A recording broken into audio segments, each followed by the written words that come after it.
guys, about J4 over here. We got a dead engine on Acura MDX 2006.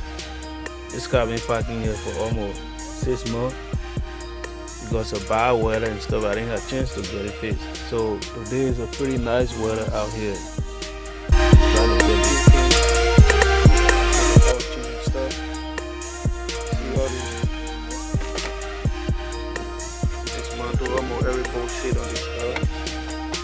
And I hope it's gonna be fun to come back home. So one of the major problems this car had before was the first one was power steering pump. I replaced the pump and then it moved up to the power steering down. My brother helped me. We changed this, and now it's time for me to try to get this thing fixed and get this car out of here today. See, I disconnect the belt and stuff, trying to flush out the dirty oil in the power steering pump and get it back home.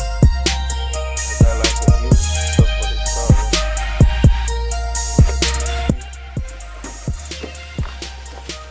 These are what we got.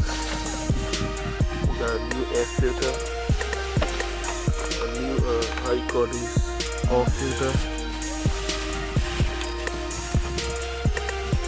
new power steering fluid, and I got a new cooling for the engine to get warm when it's too hot, and I'm about to change the oil. So every bullshit is so far so good.